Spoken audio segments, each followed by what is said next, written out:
Welcome to medicos warrior. आज हम लोग पढ़ेंगे laboratory diagnosis of the malaria, जो कि एक मोस्ट इंपॉर्टेंट टॉपिक है माइक्रोबायोलॉजी का और हमारे जनरल प्रैक्टिस में भी काफी इंपॉर्टेंट रोल प्ले करता है मलेरिया डिजीज। सो स्टार्ट करते हैं।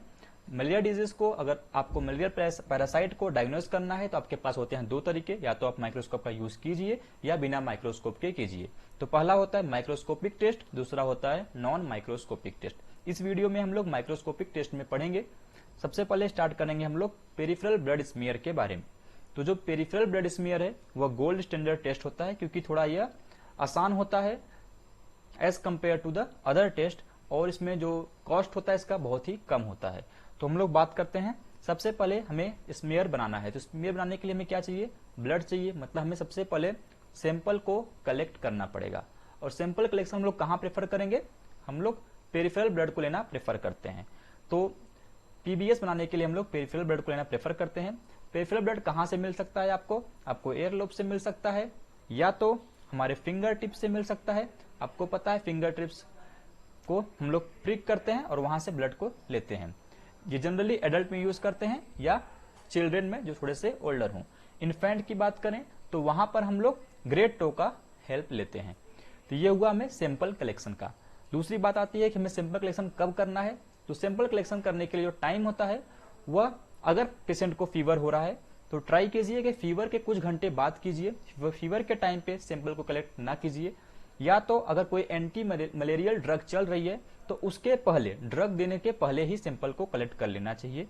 तो होता है proper time for blood collection.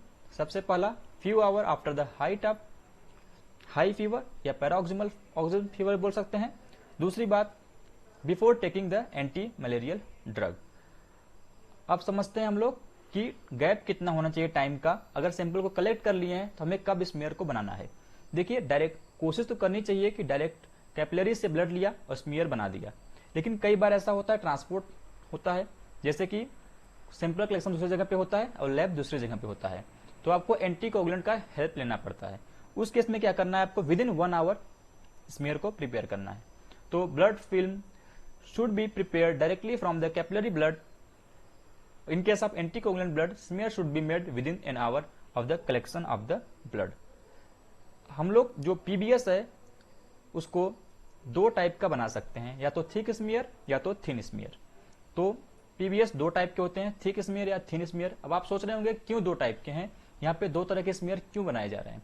तो मैं बता दूं आपको, जो थिक स्मीयर है उसमें क्या होता है, वहां पे क्वांटिटी ज्यादा होती है पैरासाइट की, जिससे कि आप आसानी से पता कर सकते हैं कि इस पेशेंट को मलेरिया का पैरासाइट, इस पेशेंट के ब्लड में मलेरिया का पैरासाइट है, मतलब इसको मलेरिया हुआ है। लेकिन थिन स्मीयर में क्या होता है, क्वालिटी की बात आती है। मतलब आप यहाँ पे बता सकते हैं कि कौन सा मलेरिया है या कौन सा पैरासाइट है जो यहाँ पे मलेरिया कॉज कर रहा है। तो ये डिफरेंस है दोनों स्मीयर में। एक डिटेक्ट करता है पैरासाइट को, दूसरा उसके स्पीसीज को बताता है। जो थिक स्मीयर है ज्यादा सेंसिटिव होता है as compare to thin smear, क्योंकि यहाँ पे क्वांटिटी ज्यादा है।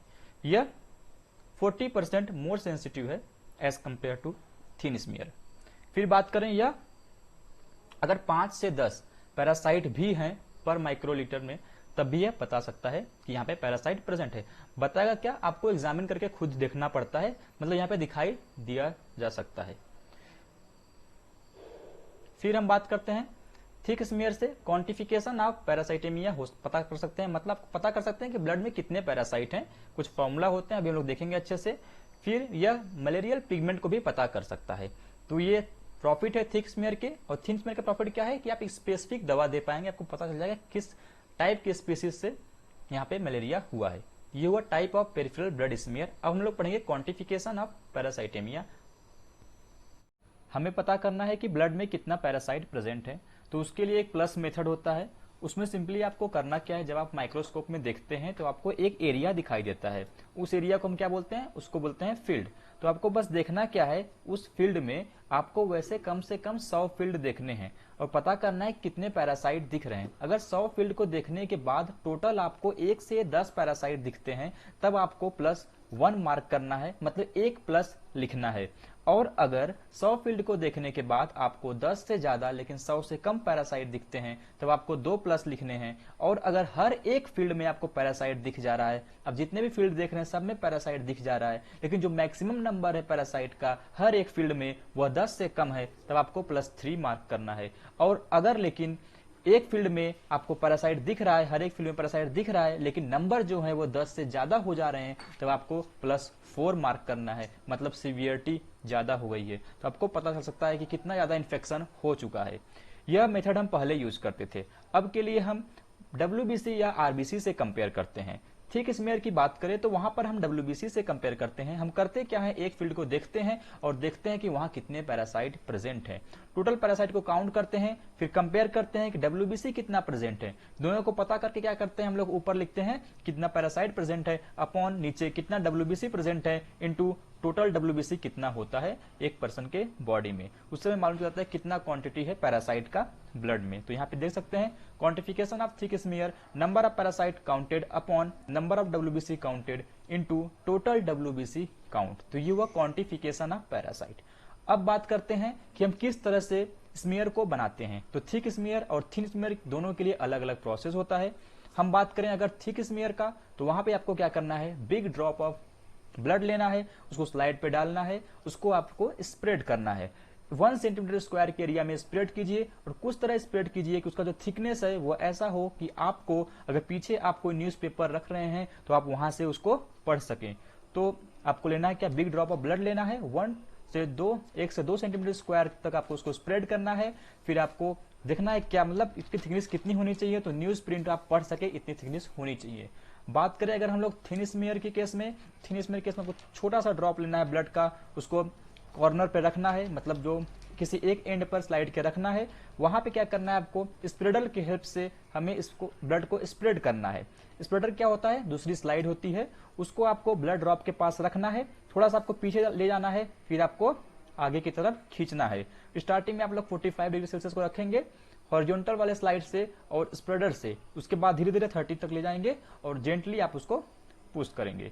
तो ये हुआ थिन स्मीयर कैसे बनता है। क्या करना है, small drop is a small drop of blood is taken on the corner of A slide, फिर spread by another spreader slide at angle of 45 degree, then lowered at 30 degree and push gently to the left। तो ये हुआ process किस तरह से हम लोग smear को बनाते हैं। स्टेनिंग की बात करें तो आपको स्टेन करना पड़ता है स्मीयर को बनाने के बाद कलर प्रोवाइड करने के लिए। तो हम लोग रोमन वेस्की स्टेन का प्रयोग करते हैं, जिसके अंदर आता है या तो आप लेशमैन का प्रयोग कर लीजिए या जिम्सा स्टेन का प्रयोग कर लीजिए, या तो आप JSB मतलब जसवंत सिंह भट्टाचार्य स्टेन, जिसको राइट स्टेन भी बोलते हैं, आप उनका यूज कर सकते हैं स्टेनिंग के लिए। तो लेशमन हो गया, जिम्सा हो गया और राइट और जसवंत सिंह भट्टाचार्य स्टेन हो गया। फिर बात करते हैं एग्जामिनेशन का। आपको कम से कम 200 से 300 ऑयल इमर्सन फील्ड, पता है आपको 100 पे देखना है तो ऑयल इमर्सन यूज करना पड़ेगा, तो 200 से 300 फील्ड आपको यहाँ पर देखना पड़ता है, तब उसके बाद ही आप बोल सकते हैं निगेटिव। पैरासाइट दिख गया तब आपको पॉजिटिव बोलना पड़ेगा। तो ये हुआ examination of the PBS। PBS के एडवांटेज की बात करते हैं अब।